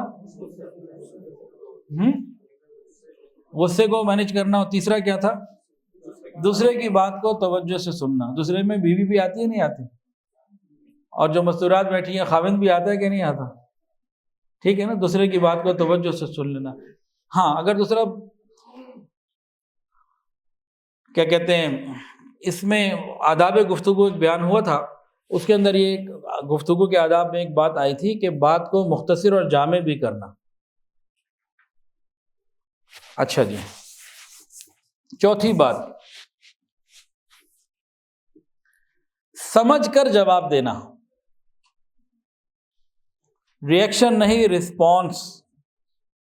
یاد رکھیے، ایموشنل انٹیلیجنس یہ نہیں ہے کہ آپ جلدی جلدی جواب دے دیں، بلکہ ایموشنل انٹیلیجنس یہ ہے کہ آپ درست وقت پر، درست لہجے میں، درست سوچ کے ساتھ درست جواب دیں۔ چوتھی بات ہے سمجھ کر جواب دینا، ریئیکشن نہیں دینا، رسپانس دینا۔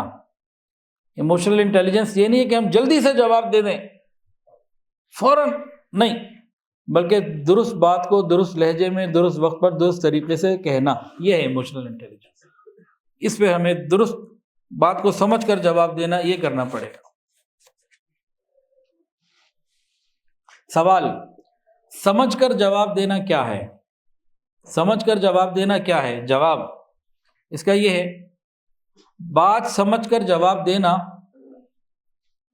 شخصیت نہیں، مسئلے کو دیکھنا۔ شخصیت کو نہیں دیکھنا، اس مسئلے کو دیکھنا۔ مسئلہ کیا ہے؟ غصے کی کیفیت میں جواب نہ دینا، الفاظ کے بجائے نیت کو دیکھنا، اور ایسی بات کہنا جو اصلاح لے کر آئے، فتنے کا، توڑ کا، خرابی کا ذریعہ نہ بنے۔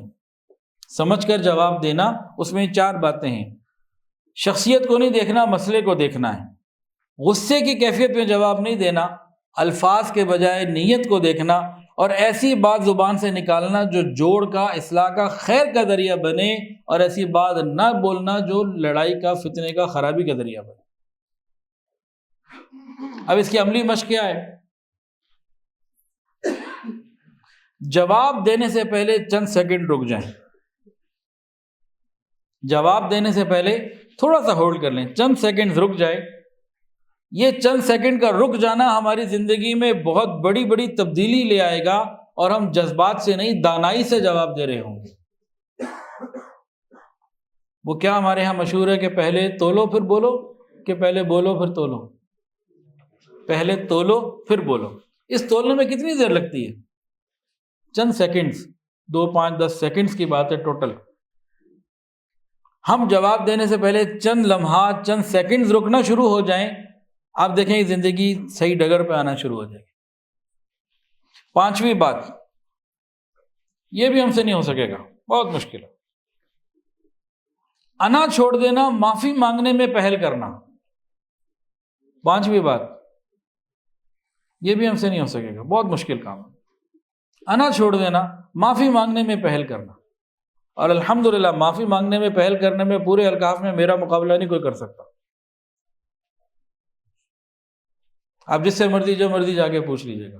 یہ میں دعویٰ نہیں کر رہا, اظہار کر رہا ہوں اپنی.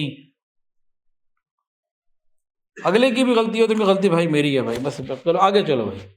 یاد رکھیے گا, یہ معافی مانگنا یہ مضبوط شخصیت کی علامت ہوتی ہے. بندہ سمجھتا ہے معافی مانگوں گا نیچے گر جاؤں گا, کیا ہو جائے گا, پتہ نہیں میرے ساتھ کیا ہوگا. معافی مانگنا, یہ کہہ دینا غلطی ہو گئی, غلطی قبول کر لینا, ہاں جی مجھ سے غلطی ہو گئی, لاجکس نہ دینا, یہ مضبوط شخصیت کی علامت ہوتی ہے, اخلاقی جرات کی علامت ہوتی ہے. اب کسی سے کوئی سوال پوچھو تو ہر بندے نے کوئی نہ کوئی لاجک دینے کے بعد یہ ثابت کرنا ہے کہ میں غلطی پہ نہیں ہوں. ہمارا مزاج ہے ہمارے معاشرے کا, مجھ سے تو غلطی ہو ہی نہیں سکتی, میں تو غلط کر ہی نہیں سکتا, میں کیسے غلط ہو گیا جی. کہیں پہ لائٹ نہیں تھی, کہیں پہ ٹریفک جام تھا, کہیں پہ کوئی اور مسئلہ تھا, کہیں کسی سے پوچھ لو, غلطی قبول کرنے والا ہمارے معاشرے میں نہیں رہ لو. اور اس کو سمجھتے ہیں کوئی خوبصورتی ہے, نہ بالکل خوبصورتی نہیں ہے. اور الحمدللہ کسی کے سامنے اکیلے میں یا بڑے مجمع میں غلطی قبول کرنے میں مجھے کوئی رکاوٹ نہیں ہوتی. حضرت جی رحمۃ اللہ علیہ سے یہی سیکھا ہے.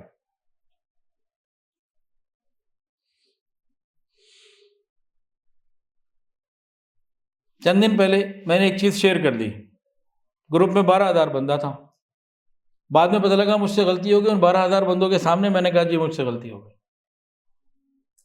کیا ہو گیا, میری عزت کم ہو گئی؟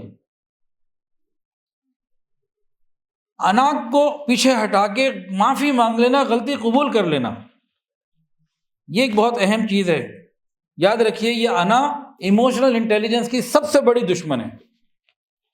انا جو ہے نا, یہ ایموشنل انٹیلیجنس کی سب سے بڑی دشمن ہے. اگر ہم نے اپنے اندر سے انا ختم نہیں کی تو پھر ایموشنل انٹیلیجنس کے خواب ہی دیکھتے رہ جائیں گے. انا کیا کرتی ہے؟ رشتوں کو توڑ دیتی ہے, غلطیوں کو چھپا دیتی ہے, سیکھنے سے روکتی ہے. اور انسان اپنی انا کو دبا دے تو مسئلہ حل ہو جاتا ہے. نبی علیہ السلام نے کیا فرمایا؟ یہ دیکھیں ایموشنل انٹیلیجنس والوں نے تو آج چیزیں لکھی ہے نا, 1400 سال پہلے کیا رہنمائی ملتی ہے. ابھی میں آدھی حدیث پڑھوں گا, آدھی آپ کو خود ہی یاد آ جائے گی فوری طور پر, بلکہ میں تھوڑی سی پڑھتا ہوں, آگے پوری آپ لوگ کر دیں. ماشاء اللہ سارے علماء بیٹھے ہیں. کیا فرمایا؟ جو حق پر ہونے کے باوجود جھگڑا کرنا چھوڑ دے,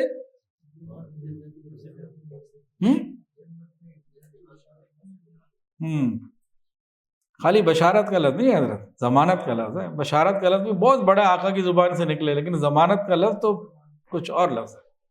فرمایا جو حق پر ہونے کے باوجود جھگڑا کرنا چھوڑ دے, میں محمد صلی اللہ علیہ وآلہ وسلم جنت کی ضمانت دیتا ہوں. جنت کی بشارت بھی کوئی معمولی بات نہیں ہے, لیکن ضمانت اس سے ایک اگلی اسٹیج ہے. اچھا جی, معافی مانگنے سے فائدہ کیا ہوتا ہے؟ ویسے انشاءاللہ ہم نہیں مانگیں گے, بڑا مشکل کام ہے جی, کیوں لے کر آئے اپنا ہے, ایسے ہی ایک بیان سن لیا اب جا کے معافی مانگو, انشاءاللہ ہم نہیں کر سکیں گے. اللہ کرے کہ کر لیں, لیکن مجھے امید نہیں ہے. تاہم معافی مانگنے کے فائدے کیا ہیں بتا تو میں دوں نا. تعلقات صاف رہتے ہیں, صاف ہو جاتے ہیں, دل کی گرہیں کھل جاتی ہیں, رزق میں وسعت آتی ہے, طبیعت میں عاجزی پیدا ہوتی ہے, قلبی سکون میں اضافہ ہوتا ہے, ذہنی سکون میں اضافہ ہوتا ہے, صحت اچھی رہتی ہے. ہم بہت ساری جگہ جب دوسرے کو معاف نہیں کرتے نا اس کی غلطی پہ, وہ آرام سے میٹھی نیند سو رہا ہوتا اور ہم جاگ رہے ہوتے ہیں. ہم رات کو سوتے ہوئے اسے کر دیں معاف, پھر میٹھی نیند سو جائے. الحمدللہ تحدیث بن نعمہ کے طور پر بتا رہا ہوں, الحمدللہ 6 گھنٹے آرام سے سوتا ہوں. یہ کل میں کہاں سے آ رہا تھا, جامپور سے آ رہا تھا. یہ عمر لیاقت ڈرائیونگ کر رہے تھے, سامنے یہ حافظ محمد حنظلہ صاحب یہ ساتھ بیٹھے ہوئے تھے. میں نے پیچھے لیٹا اور خراٹے مارتا رہا. یہ 1.5 گھنٹے بعد جہاں پہنچنا تھا وہاں پہنچے, اس گھر میں گاڑی آدھی داخل ہو گئی, پھر میری آنکھ کھلی, چلتی ہوئی گاڑی پہ روڈ کے اوپر. الحمدللہ تسلی سے سو گئی, اور وہاں جا کے پھر سو گئی. انہوں نے دیسی حلوہ کھلایا, دیسی حلوہ کھا کے پھر سو گئی. اچھی نیند کے لیے نا ذہن کے بوجھ کو اتارنا ہے. آپ کو واک کرنی پڑے نا، آدھا گھنٹہ چلنا ہو، ہاتھ میں کوئی چیز شاپر نہیں پکڑا ہوا، آپ اچھی واک کر لیں۔ آپ نے واک کرنی ہے، ذرا 5 کلو کا ایک شاپر لے لیں، پھر کر کے دکھائیں، مشکل ہو جائے گی، تھک جائیں گے، بوجھ ہو جائے گا۔ تو دماغ کا بوجھ یہ رات کی نیند متاثر کرتا ہے، یہ معافی مانگنے سے اور معاف کرنے سے اترتا ہے بوجھ۔ ہم میں سے بہت سے لوگ اگلے کو معاف کر دیتے ہیں زبانی، لیکن دماغ میں وہ یاد رکھتے ہیں، 20 سال بعد بھی آ جائے تو 25 سال پہلے اس نے یہ کیا تھا۔ جو بندہ اپنے دماغ پہ اس قسم کا بوجھ سامنے رکھے گا تو انشاءاللہ تعالی لیگزوٹینل بھی اس کے پاس ہوگی، اور نیند کی گولیاں اور اس طرح کی ساری چیزیں ماشاءاللہ اس کے پاس سب کچھ ہوگا، پوری رینج ہوگی، اس کے بعد 6 قسم کی دوائیاں ہوں گی۔ اور جو بالکل دماغ کو فریش رکھے اور معاف کر دے وہ پرسکون رہے گا۔ دیکھیں ایک آدمی نے ہمارے ساتھ برا کیا، ہو گیا نا برا، ہمارا حق کھا لیا نا، اب جو برا ہونا تھا، حق جانا تھا، وہ تو گیا، اب ہم ٹینشن لے کے اپنے آپ کو بھی برا خراب کریں اور خون بھی جلائیں، اپنا نقصان بھی خود کریں، یا جو ہونا تھا ہو گیا، ختم، چھوڑو، اللہ اللہ خیر، الحمدللہ، میں تو میٹھی نیند سوں، ایسی کی تیسی میں جائے، تو اپنی صحت بنے گی۔ ابھی گزشتہ سال 23 مئی کو میرے ساتھ ایک بہت بڑا حادثہ ہوا، آپ سب سے پوچھ لیجیے، الحمدللہ اس حادثے کے بعد سے لے کے آج تک الحمدللہ اللہ کا شکر ہے رات کو اچھی نیند سویا ہوں، اور سب کے ساتھ اسی طریقے سے ملا ہوں۔ وہ مسئلے دور بھی ہو جائیں گے، آتے ہیں زندگی میں،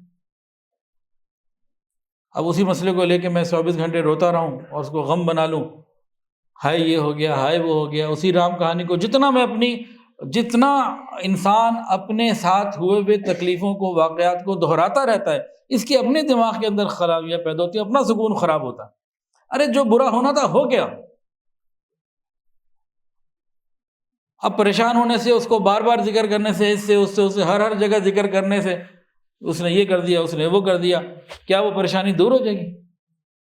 وہ پریشانی تو دور نہیں ہوگی، ہماری ساتھ نئی پریشانیاں جڑ جائیں گی۔ تو اپنے آپ کو صحت مند رکھنا یہ بھی بڑا ضروری ہے۔ اچھا جی، تو بہت اہم بات ہے کہ انسان اپنی غلطی پہ معذرت کر لے، معافی مانگ لے، اور حق پہ ہونے کے باوجود بھی جھگڑا چھوڑ دے، یہ اس سے بھی اہم بات ہے، جنت لے لے۔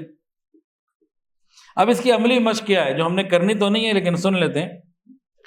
روزانہ دیکھیں کہ آج میں نے کس کے دل کو تکلیف دی ہے، روزانہ دیکھیں کہ آج میں نے کس کے دل کو تکلیف دی ہے، اور جب معلوم ہو جائے اس کو دیے تو اس کو ایک معافی کا میسج بھی کر دیں۔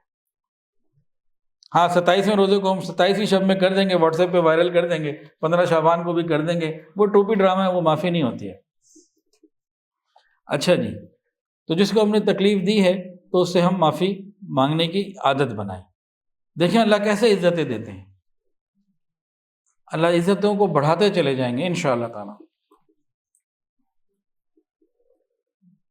چھٹی بات، روزانہ اپنا احتساب کریں، ڈیلی ایموشنل چیک اپ۔ یہ صرف گناہوں کے لیے ضروری نہیں ہے، یہ جذبات کے لیے بھی ضروری ہے۔ روزانہ رات کو ہم اپنے آپ سے 5 سوال پوچھیں، روزانہ رات کو اپنے آپ سے 5 سوال پوچھیں۔ آج کہاں غصہ کیا اور کیوں کیا؟ پہلا سوال۔ کسی کو اگر دکھ دیا ہے تو کن الفاظ سے یا کس عمل سے؟ تیسرا سوال، میری برداشت کہاں کم ہو گئی، ختم ہو گئی؟ چوتھا سوال، کس موقع پر مجھے خاموش رہنا چاہیے تھا اور میں خاموش نہ رہا؟ پانچواں سوال، آج میں کل سے بہتر بنا یا نہیں؟ میرا آج میرے گزشتہ سے بہتر تھا یا نہیں؟ تو جو روزانہ اپنا محاسبہ کرے گا ان 5 پوائنٹس کے اوپر، تو ایموشنل انٹیلیجنس بڑھتی چلی جائے گی۔ 7ویں بات اور آخری بات، نبی کریم صلی اللہ علیہ وآلہ وسلم کی سیرت کو پڑھنا، یہ ایموشنل انٹیلیجنس کو بڑھائے گا۔ یہ آج کل کے نفسیات والوں نے اور آج کل کے ایموشنل انٹیلیجنس والوں نے تو نہیں لکھا، یہ میری بات ہے کہ نبی علیہ السلام کی سیرت کو اس نظر سے پڑھنا۔ اچھا جی، اب میں ایک واقعہ عرض کرتا ہوں، اور اس واقعے کے اندر ہم ان ساری چیزوں کو دیکھتے ہیں کہ ایموشنل انٹیلیجنس کی کون کون سی چیزیں کہاں کہاں آ رہی ہیں، اور یہ اس واقعے کے بعد وقت بھی مکمل ہو رہا ہے تقریباً، اور بعد میں میری تقریباً پوری ہو رہی ہے۔ فضائل اعمال اس کے اندر بھی یہ واقعہ لکھا ہوا ہے، اور آپ علماء کرام اور معلمات عالمات جتنی ہیں ماشاءاللہ جانتی ہیں، اور بلکہ آپ سب لوگ مجھ سے بہتر جانتے ہیں الحمدللہ۔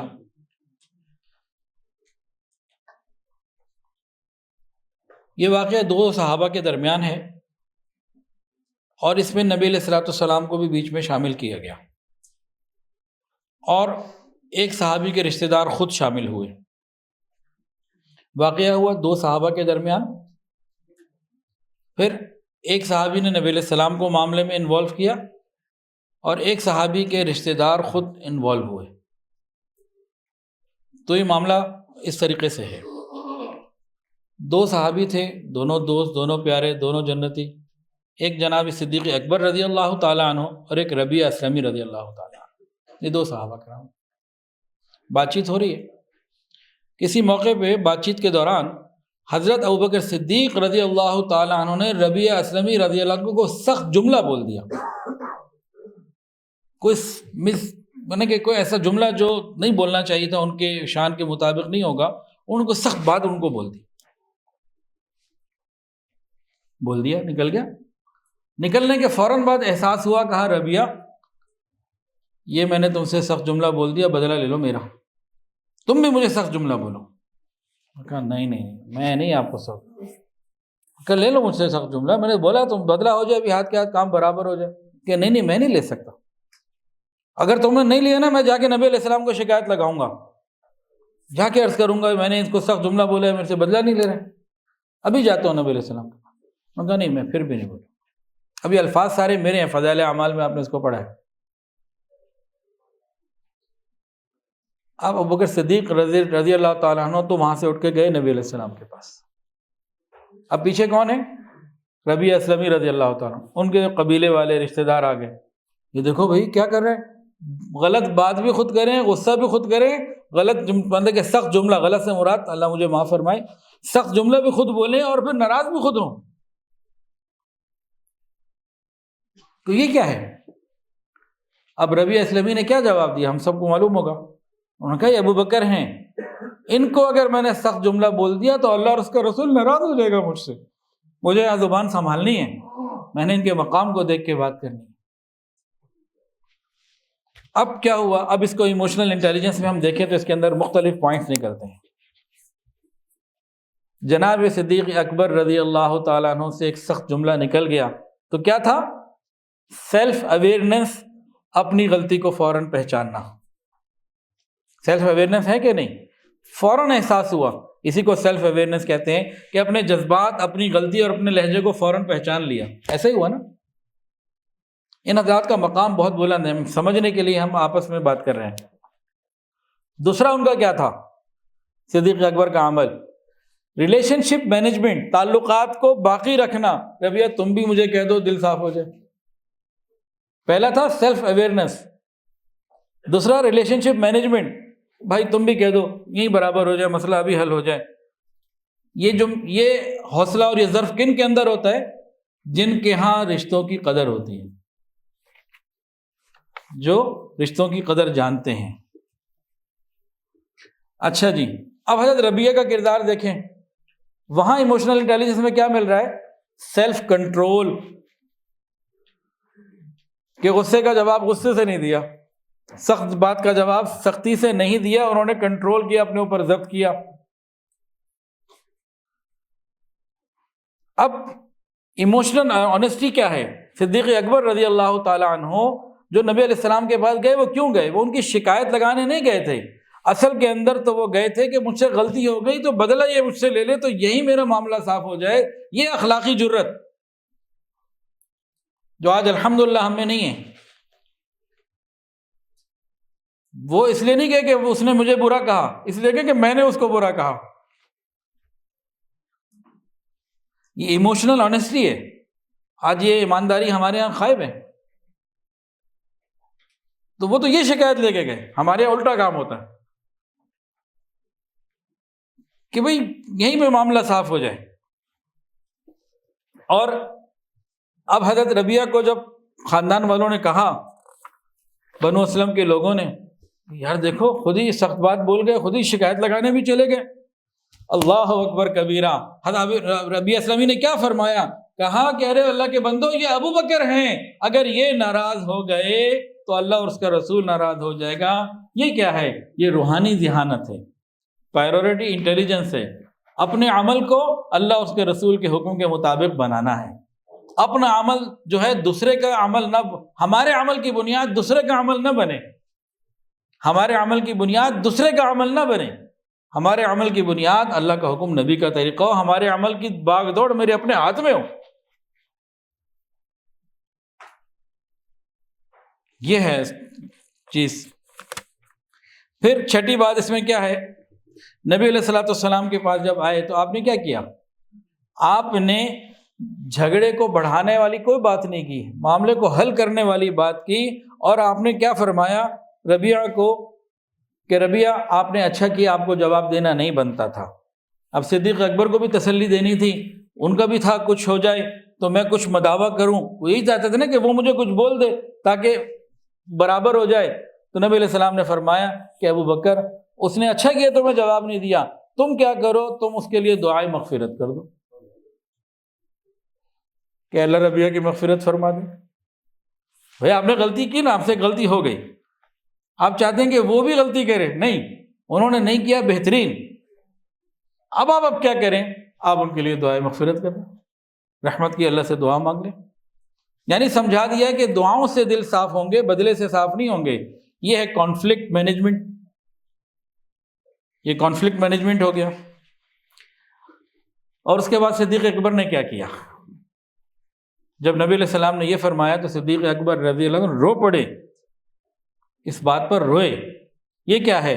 اللہ اکبر، ہارٹ انٹیلیجنس یہ ہے کہ ان کا دل بالکل صاف تھا۔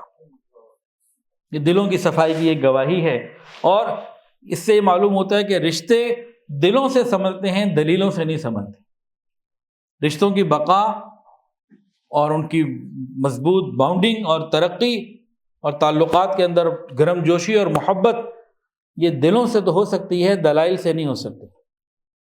ہمارے یہاں دلائل ہوتے ہیں، دلائل کی جگہ ہم دلیل کو چھوڑ کر دل کو آگے کر لیں، دلیلوں کو پیچھے کر دیں، محبت کو آگے کر دیں، سر جھکا لیں، غلطی ہے معافی مانگ لی، نہیں ہے تو بھی مانگ لی، ختم یار، اللہ کا خیر، آگے بڑھو بھائی، چلو بھائی۔ تو بھائی ایموشنل انٹیلیجنس کے اندر آج جتنا وقت تھا اس کے اندر کچھ باتیں ہو گئی ہیں، تو دعا ہے کہ اللہ تعالیٰ اس کہنے سننے کو سب سے پہلے میرے لیے اور پھر ہم سب کے لیے، اور یہ ریکارڈ بھی ہو رہا ہے، اب شاید لائیو بھی جا رہا ہو، تو سب کے لیے جو ہے نا خیر کا ذریعہ بنائے۔